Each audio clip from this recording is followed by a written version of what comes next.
Force ay patutupad ng PNP ang arrest warrant laban kay Senator Bato de la Rosa. Ayon pa yan mismo kay Interior Secretary John Vic Remulla.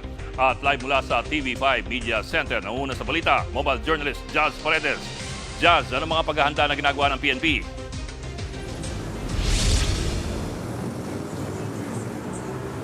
Bok, 225,000 na pulis ang imobilize para hulihin si Senator Bato de la Rosa.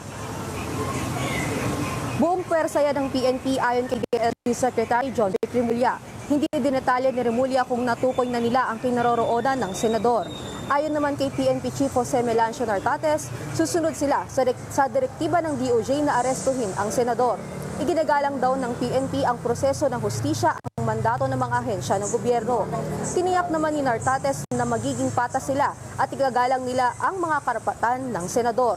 Samantala, Bok, kaninang umaga pa lang sa press briefing ni PNP spokesman Randolph Tucaño, nakabang na talaga sila sa direktiba ng DOJ. Narito ang pahayag ng PNP spokesman. May sapat na numero ang specific na unit ng Philippine National Police para i-effect ang isang warrant of arrest kahit kanino man ito man ay maging senador o hindi man. Ang particular na unit na magsasagawa po nito ay ang CIDG.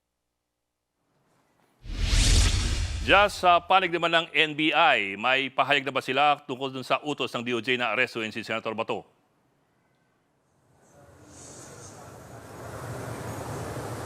Bok, sa ngayon, sinusubukan pa nating hingin ang panig ng NBI, no?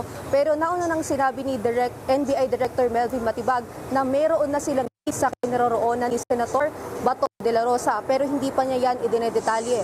Pero ang sinabi rin ni Matibag ay dapat daw si Senator Robin Padilla ang tanungin kung nasaan nga ba si Senator Bato de la Rosa. Yan muna ang latest, Bok.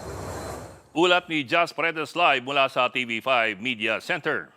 Mga kapatid, Jig Manikad po, pagdating sa mahalagang balita sa loob at labas ng bansa, dapat una sa lahat, mag-follow at mag-subscribe na sa social media pages ng News 5.